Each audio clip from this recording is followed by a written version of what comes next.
Okay नाही चालणार नाही ते त्याला पळेल. कपासचा ॲव्हरेज काय तुमच्याकडे? 6-7 क्विंटल. आणि खर्च किती करता खत आणि औषधांवर? तुमचे आजोबा पंजोबांनी काही ठेवून गेले का? तुम्ही एवढे पैसे खर्च करता आणि म्हणजे तुम्ही नोटा देताना चिल्लर घेता असं दिसतंय मला. चिल्लर अद्रकीला एकरी खर्च सर्व जर खर्च पकडला अद्रकीला 1.5 लाखाच्या पुढे एकरी खर्च येतो. कपास करावा तर असं, आलं करावा तर गेलं सडलं. म्हणजे थोडक्यात तुमचं असं समजा का 1 रुपयाला 1 रुपया कमी देतो तुम्ही. ज्या गोष्टी आपल्या हातात आहे त्यावरच आपण बोलू, ज्या आपल्या हातात नाहीये त्याच्यावर आपण बोलायचं नाही. तुमची शेती तुमचे आज काय करू राहिली? लाखाची 12,000 करू राहिली. बरोबर. तर ती शेती नाही करत आहे. झाडाचं पान महत्वाचं आहे का फळ महत्वाचं आहे? हायब्रिड व्हरायटीचं दुसरं नाव काय आहे? ब्रह्मराक्षस. ब्रह्मराक्षस तुम्ही लावला पण त्याची तुम्ही जी इच्छा आहे खाण्याची ती नाही भागू शकत तुम्ही, आणि ती भागू शकले नाही म्हणून तिने जमिनीचा काय केला? नाश केला. तर मग कपाशी पिकासाठी हा तुमचा प्रश्न आहे, पळल कस काय? समजा वैदिकचे सगळे प्रोडक्ट माती आडच केली पाहिजे असं काही का? 16 गुंठ्यामध्ये मी कृषी अमृतच्या 3 थैल्या टाकल्या होत्या आणि त्यानं काही ते पॉकेट वगैरे दिले होते आणि 2 औषधं मला खालून ड्रिचिंग करायला दिली. बरोबर. तर त्या कांद्याचं वैशिष्ट्य असं झालं का तो कांदा कामराला लागायचा. त्याला रासायनिक खर्चाचा म्हणजे 1 चिमूट सुद्धा नव्हती. रासायनिक वरचे त्याने स्टिम्युलंट मारलं, काही टॉनिक मारलं. बरोबर. तर त्यांचा कांदा गुडघ्यापर्यंतच राहायचा. पण ऊन पडलं का त्या कांद्याच्या पाती ज्या खाली पडून जायची. बरोबर. सुकायची पाणी गाव पाणीची तलवारी वाणी जशी आहे तशी टाईट राहायची. हा हा बर बर. पातीची जी जाडी होती हा हा ती अंगठ्यासारखी होती. कांदा लासलगावला ऐकला बर. 900 रुपये 1000 रुपये त्या पिरियडला बाकीचे कांदे जायचे. हा 1250 1350 रुपयापर्यंत गेला.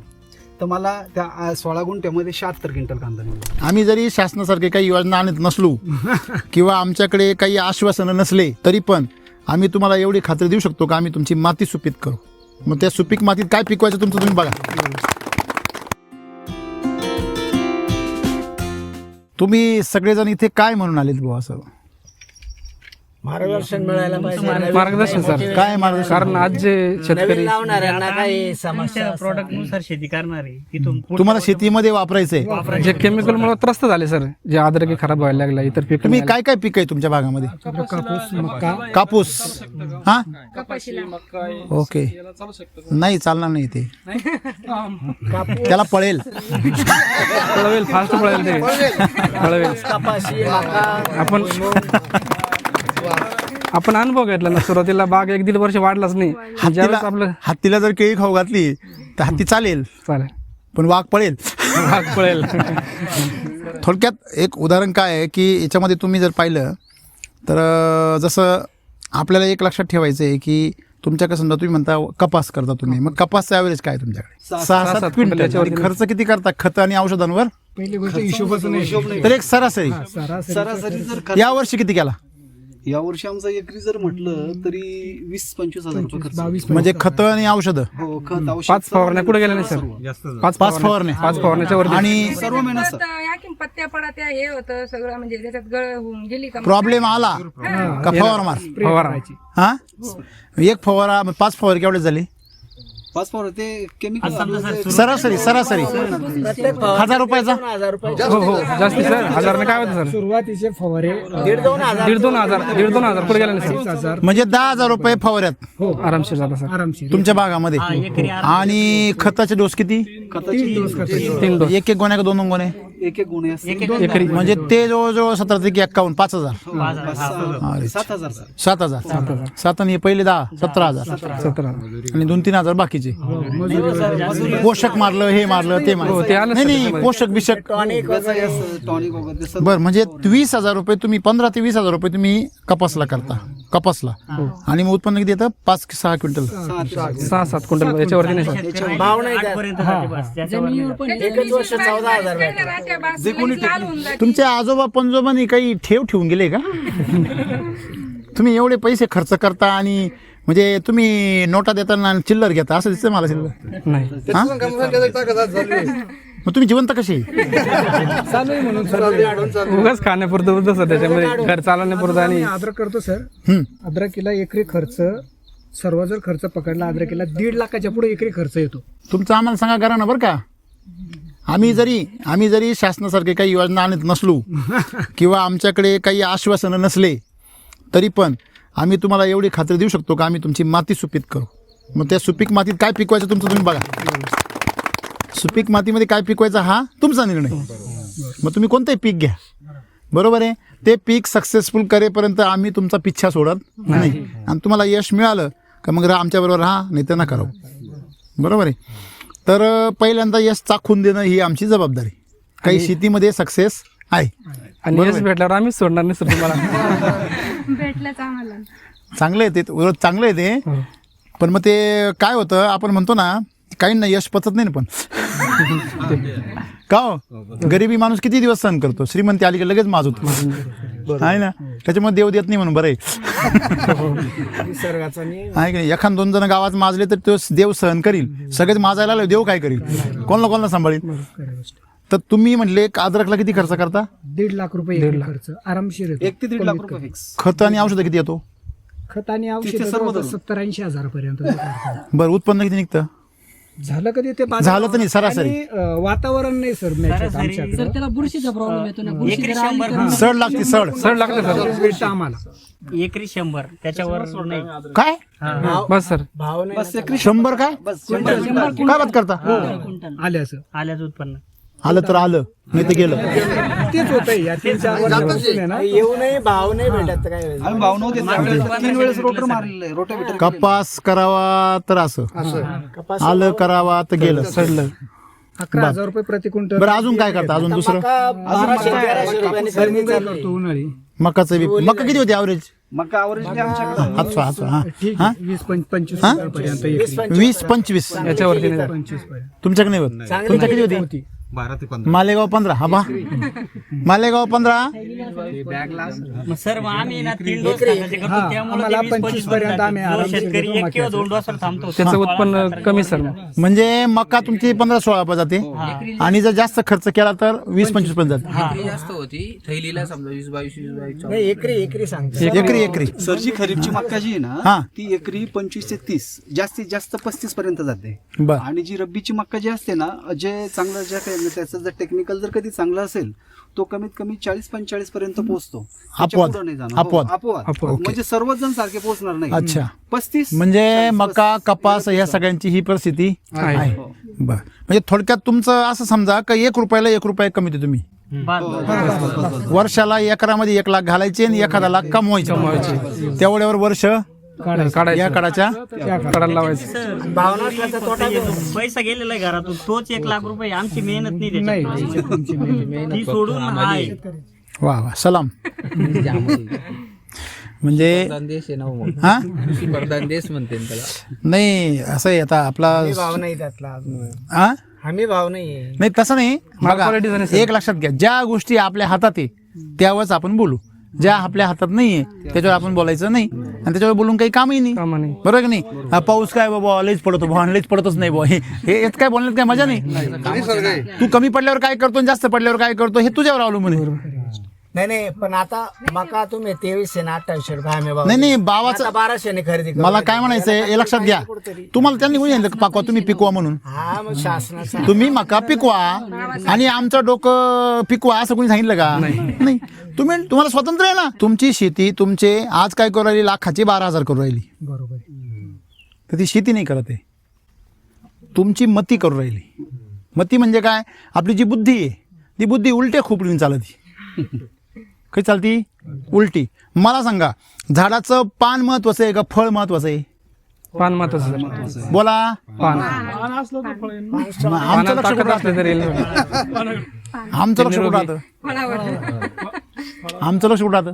पानावर राहतं, आमचं फळावर राहतं. आता हे खरं बोलले. आमचं फळावर. तुमचं लक्ष कुठं आहे शेतात गेल्यावर? तुम्ही कुठल्या बागेत गेले? हे काही फळत नाही, इंगन पाणी, त्याला काय करायचं, ते काय पाणी विकायचे असं बोलतो आपण. बोलतो की नाही? म्हणजे पहिलं आरोग्य कोणाचं चांगलं महत्वाचं? पानांचं. हे ज्याला कळलं त्याला शेती कळली. पानाचं आरोग्य कोणामुळे चांगलं राहतं? मुळीमुळं. मुळीचं आरोग्य कोणामुळे चांगलं राहतं? मातीमुळे. आणि मातीचं आरोग्य कोणामुळे चांगलं राहतं? जीवांमुळं. आणि जीवांचं आरोग्य कोणामुळे चांगलं राहतं? सेंद्रिय कर्बामुळे. म्हणजे सगळी कहाणी कुठं आली? मग सेंद्रिय कर्बाच्या जमिनीमध्ये आपल्या आजोबा पंजोबांनी शेणखत टाकून तो सेंद्रिय कर्ब काय केला? वाढवला, जपला आणि तो स्थिर ठेवला. आणि आम्ही हायब्रिड व्हरायट्या लावल्या. हायब्रिड म्हणजे काय? खादाळ खाऊ, ब्रह्मराक्षस. हायब्रिड व्हरायटीचं दुसरं नाव काय? ब्रह्मराक्षस. ब्रह्मराक्षस तुम्ही लावला, पण त्याची तुम्ही जी इच्छा आहे खाण्याची ती नाही भागू शकत तुम्ही, आणि ती भागू शकले नाही म्हणून तिने जमिनीचा काय केला, नाश केला. तुम्ही तिचं खाद्य काय हेच ओळखू शकले नाही. आपल्याला असं वाटलं ती हायब्रिड आहे ना, मग ती केमिकल खात असेल. आम्ही असं समजलो का जी हायब्रिड व्हरायटी म्हणजे तिला अन्न पण हायब्रिडच लागल, म्हणून आम्ही त्याला केमिकल टाकायला सुरुवात केली. हे बरोबर का चूक? बरोबर. आणि आज आम्ही बघतोय का केमिकल टाकूनच आमचं काय झालं, वाटोळं. तर मग कपाशी पिकासाठी हा तुमचा प्रश्न आहे, पळल कस काय, चालल का पळल कस काय. ठीक आहे, आता बघा एक लक्षात ठेवा, तुम्ही कपास लावता की नाही, कपासचं तुमचं बजेट म्हटले 20,000 रुपये. तुम्ही 20,000मध्ये जर तुमचं RNPH टाकलं सुरुवातीला, 2 पाकिटं RNPH घेतलं. RNPH म्हणजे root charger, nutri charger, plant charger आणि हेल्थ चार्जर, हे 4 पाकिटं जे आहे 600 ग्रॅम आणि 1200 ग्रॅम म्हणजे 12 चोक 4800 ग्रॅम ते पाकिटं. त्याच्यामध्ये एक 7-8 बॅगा कृषी अमृत आणि हे सगळं मिक्स करायचं आणि तुमच्या बेसल डोसमध्ये खाली बेडवर टाकून द्यायचं आणि त्याच्यावर लागवड करायची. झालं. त्याच्यानंतर 15-20 दिवसांनी त्याच्यानंतर लागवडीनंतर तुम्ही त्याला सॉईल ड्रिंचिंग करायचं 10 दिवसाला. आणि त्याच्यानंतर त्याला आहे ना एक साधारणतः महिना 1.5 महिन्यात झालं की त्याला SSMचा डोस द्यायचा. सम्राट शक्ती, मिरॅकल, ह्युमस गोल्ड, दाणेदार खतं. तुम्ही कशी युरिया DAPच्या नादी लागले तशी याच्या नादी लागायचं. तुमच्याकरता आम्ही ते चॉकलेट काढले तर काय करता, चॉकलेटशिवाय ऐकतच नाही पोरगं, मग द्या चॉकलेट आता, आहे की नाही. म्हणजे त्या दाणेदार खतांमध्ये तुम्ही ज्यावेळेस टाकता त्याच्यामध्ये पण वैदिकच आहे सगळं, परंतु तुम्हाला जसं पाहिजे तसं आहे, रेडीमेड डायरेक्ट. बरोबर आहे की नाही. तुम्हाला म्हटलं गहू घेऊन जा घरी जाऊन तुम्ही पाव बनवा, तुम्ही चपाती बनवत नाही, पाव करून बनवतो, मग डायरेक्ट पाव घ्या, म्हणजे SSM. बरोबर आहे ना. मग तुम्ही SSM ज्यावेळेस टाकता तर तुम्ही आता समजा तुमच्या कपास फ्लावरिंगवर असतील, कशावर काय बोंडावर आले असतील, तुम्ही आता पण SSM टाकू शकता. काकऱ्या घ्यायच्या अशा मध्ये टाकून द्यायचं आणि पाणी इथं पोडतोच वरून लगेच लागून जाईल. असं वल्ल्यावर जर टाकून दिलं तुम्ही तर तुम्हाला ते बी करायची गरज नाही, फक्त काकऱ्या घेऊन टाकून द्यायचं. आणि समजा वैदिकचे सगळे प्रोडक्ट माती आडच केली पाहिजे असं काही का? तसं नाही. हे बघा, हे लक्षात ठेवा की जोपर्यंत तुमची माती सुपीक नाही होते तोपर्यंत कालवण्याची गरज आहे. आता जमीन तुमची जिवंत झाली का कालवायची काही गरज नाही. आम्ही तसंच टाकलं सर. बरोबर आहे की नाही. म्हणजे तुम्हाला वरच्यावर नाही ठेवायचं, फक्त काय करायचं, जो वरचा पाचपुत्रा आहे तो काढून घ्यायचा. पाचपुत्रा काढला वरच्यावर की त्याच्यावर टाकून दिलं का ते आपोआप ॲब्झॉर्ब होतं मध्ये. आणि दाणेदार खतं एवढे पॉवरफुल आहे का त्याच्या भोवती पांढरी मुळी घुसते अशी, त्याच्याबरोबर अशी वेळा घालती सापासारखी, गुंडाळे सर. हां त्याला अशी वेळा घालते, त्याची ताकद एवढी आहे. त्याच्यामुळे तुम्ही मला रासायनिक खताच्या अवतीभोवती अशीच मुळ्या दाखवा, म्हणजे ते जर अन्न असं तिने येडा घातला असता ना केव्हाच, वेडा घालते याचा तिला आवडतंय. बरोबर की नाही. तुम्ही खाऊ ठेवला आणि पोर गोळा झाले, अरे काहीतरी आहे त्याच्यामध्ये, तुम्ही खाऊ ठेवता आणि पोर लांब पळाले. सकाळी आई भाजी पोळी घेते ताटामध्ये, पोरगं पुढं पळत, आहे का नाही. हां असं येते. म्हणजे तुम्ही SSMचा ही ताकद आहे, तुम्ही ते जर वापरलं तर SSMचा खर्च आणि बेसल डोसचा खर्च जीव काढून 15,000 रुपयाच्या पुढे नाही एकरी. हां. मग वरून फवारी तुम्ही मारले तर 2-4 हजार, ते त्या 20,000 तुमचं उत्पन्न किती निघतंय, 5-6 क्विंटल 7 क्विंटल. इकडे गॅरंटेड 10 निघल, गॅरंटेड. वरून डोक्याला ताप नाही, पाऊस पडू दुष्काळ पडू काही टेन्शन घ्यायचं नाही. आणि वरून पुढचं पीक 1 नंबर येणार. बोनस दिवाळीचा म्हणते शेतकऱ्यांना, बोनस नाही, SSM वापरा, बोनस घ्या. आणि पाण्याचा ताण बसला तरी टेन्शन नाही, क्षमता वाढते. मुळात पहिली गोष्ट वैदिक वापरल्यावर पाणी भरायचंच नाही. हा ना. मग जेवढं पाऊस येतं तेवढं देऊन द्यायचं, फार ताण बसला तरच पाणी द्यायचं, नाही तर काही गरज नाही. बघा, निसर्गाबरोबर शेती करायची. वैदिक म्हणजे निसर्गाच्या बरोबर आणि केमिकल म्हणजे निसर्गाच्या विरोधात, जेवढा फरक आहे. बरोबर वापरायचं हां. शेणखत तुमचं घरचं जर असेल तर मिल्क चार्जर वापरा. आपलं मिल्क चार्जरचं खत फक्त 60 दिवसात तयार होतं. म्हणून तुम्ही काही पण शेती करा, तूर करा, कपास करा, तुमचं मका करा, आलं करा, कुठलंही पीक घ्या, माती सुपीक केली नाही एकदा तर पीक काय, माती बलवान तर पीक पैलवान. पीक जर पैलवान झालं तर शेतकरी धनवान. ते जीव जाईल पिकामुळे शेतकरी कमजोर झाला. हो, त्याच्यावर किडी ती अमुक रोग येतो, त्याला तणनाशक लागतं 10 वेळा. आता इथं पिकच एवढं दाबजोर आहे का ते तणाला काही जुमानीतच नाही. हां, ते तळाच खालीच गपचीप आपलं उष्ट मष्ट खाते काहीतरी आपलं गपचीप, आणि तेवढं तर पाहिजे आपल्याला. कळलं का, मुळ्या झाकायला. आणि म्हणून अशी सोपी शेती करा, मजुरी लागत नाही, काहीच नाही, डोक्याला ताप नाही, आहे की नाही. पण आपल्याला खाजून ताप करून घ्यायचं वय. चांगलं चाललं का एखादा म्हणजे केमिकल फवार मारतो. सर आपल्या आता कपाशीवरती समजा आपण पूर्ण वैदिकने शेती केली हां, तर मग फवारणी घ्यायची गरजच नाही. मला सांगा, तुम्हाला हाऊस आहे का? नाही, हाऊस नाही. मग आमच्या पर्याय हाऊस नसेल ना तर फ्रूट चार्जर आमच्याच स्वस्त आहे, सगळ्यात स्वस्त आहे. फ्रूट चार्जर सगळ्यात स्वस्त आहे. फ्रूट चार्जरचं काय मारते, किती रुपयाला 2 लिटरची पॅकिंग केवढ्याला आहे, 600 रुपयाला, म्हणजे 300 रुपये लिटर. 300 रुपयाचं फ्रूट चार्जर घ्यायचं, 200 टाकीत टाकायचं आणि बसायचं फवारीत. हाऊस येईल फवार खाजो येते ना पाठीला. परंतु तुम्हाला तशी रोग आला बुवा, तुम्हाला काय टेन्शन मला सांगा फवारायचा. अजिबात नाही लोक सांगता हे आलं ते. फवारणीच घेत नाही. फवारणीच नाही सर याच्यावर. बरं याच्यावर नाही फवारणी. कपास लावा तुम्ही, तिच्यावर बी फवारची गरज नाही. घेतली तर पोषणाची. फक्त ते पोषणाचं नाही, रोगासाठी. रोगासाठी विशेष नाही. नाही बा, आत्ता मारलीच पाहिजे नाही तर रात्री नाही, प्लॉट जाईल विशेष असं आहे नाही. काही. किती पाऊस असला ना सर फवारणी घ्यायची गरजच नाही. गेले आता 5 महिने झाले. 5 महिने झाले. सूर्य काळा आहे का पिवळा आहे का निळा आहे पाहिला का तुम्ही? नाही. आता अजूनही दाखवले आहे का नाही. नेमकी त्यांनी रंग बदललाय का एवढ्या दिवसात काही का ना. म्हणजे मला सांगायचं काय आहे की आपण सूर्यप्रकाश पाहिलाच नाही. म्हणजे एवढं दमट वातावरण आहे सारखं. मग एवढ्या दमट वातावरणामध्ये काय नायट्रोजन लेवल काय होती? वाढत राहते. आणि म्हणून आपण कार्बन लेवल काय केली पाहिजे? कमी केलं. निसर्ग नायट्रोजन लेवल वाढवेल, आपण कार्बन लेवल वाढवायची एसिडी वैदिक वापरून. बस एवढंच काम आहे. सोपं काम करायचं. मी तुमचं खत टाकून आहे ना 2 आपलं 40 वाला मेळावा झाला होता. हां हां त्याच्यानंतर मी कांदा केला होता 16 गुंठे. हां हां त्या खतावर देशमुख सरांकडे ते खत वगैरे बरं, बरं. सर्व. तर 16 गुंठ्यामध्ये मी कृषी अमृतच्या 3 थैल्या टाकल्या होत्या आणि त्यानं काही ते पॉकेट वगैरे दिले होते आणि 2 औषधं मला खालून ड्रिचिंग करायला दिली. बरोबर. तर त्या कांद्याचं वैशिष्ट्य असं झालं का तो कांदा कामराला लागायचा. त्याला रासायनिक खताचा म्हणजे एक चिमूट सुद्धा नव्हती. बरोबर आहे आणि ना. मला कांदा घ्यायचा नव्हता, भाव पडील होता. बरं बरं. तर म्हटलं मला कांदा घ्यायचा आपल्याला एक प्रॅक्टिकली म्हणून आपण करायचं नमुना करून त्या पाहायचा. पद्धतीने करून बघितला. त्याच्यानंतर आजूबाजूला जे प्लॉट होते ना रासायनिक वरचे त्याने स्टिम्युलट मारलं, काही टॉनिक मारलं. बरोबर तर त्यांचा कांदा गुडघ्यापर्यंतच राहायचा. पण बरं. ऊन पडलं का त्या कांद्याच्या पाती ज्या आहे ना खाली पडून जायची. बरोबर सुकायचं. पाणी पाणीची तलवारीवाणी जशी आहे तशी टाईट राहायची. हां हां बरं बरं. पातीची जी जाडी होती हां हां ती अंगठ्यासारखी होती. बरं. ती अंगठ्यासारखी असताना बाकीचे काय म्हणजे तुझा कांदा इतका वाढला. आपल्याला काही येतच नाही खाली. बरोबर. बसणारच फॉपसा झाला फॉपसा. हो. हां तर मग ज्या वेळेस कांदा काढणीला आला हां त्यावेळेस मला पण वाटलं म्हटलं हा इतका गेला आता वाढला, काय? काही उपयोगाचा नाही. हम्म. पण ज्या वेळेस आम्ही काढायला लागलो पात पडली काढायला लागलो कांदा खालची साईज अशी होती. बरं मग मी तो कांदा लासलगावला ऐकला. बरं 900 रुपये 1000 रुपये त्या पिरियडला बाकीचे कांदे जायचे. हा 1250 1350 रुपयापर्यंत गेला. तर मला त्या 16 गुंठ्यामध्ये 76 क्विंटल कांदा निघला होता. 76 क्विंटल 16 गुंठ्यात. 16 गुंठे 16 48 करा ना तुम्ही. 7 21 200 गोण्यांच्या पुढे गेला ना तो. हां म्हणजे मला सांगायचं काय तुम्हाला तरी ट्रायलच केली त्यांनी. ट्रायल केली. म्हणून तुम्ही सगळ्यांनी काय करा 5-5 10-10 गुंठे वापरून बघा. सगळ्यात सोपं काम आहे की नाही. समजा आता ही तुमची पराठी किती उत्पन्न देते? ही किती देते? हे काय उत्पन्न देईन सर जास्तीत जास्त 5 क्विंटल. 5 क्विंटल बरोबर आहे ना. हो या परिस्थितीची मग ही 5 क्विंटल देते तर याचे जर 4 फुटवे निघाले तर किती देईल ती? 20 क्विंटल. 20 क्विंटल हो. सिंपल उदाहरण आहे. फक्त याला किती बेसोल्डर टाकायचे? 2 बेसोल्डरचा खर्च आहे समजा 20,000 रुपये. 20,000 रुपयामध्ये तुमचे किती क्विंटल वाढणार आहे? 10 क्विंटल तर वाढेल. आरामशीर भाव काय आहे क्विंटलला?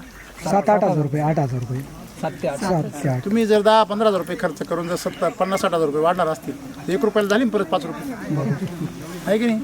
असं आहे ते. फक्त विश्वास ठेवावा करायला लागेल.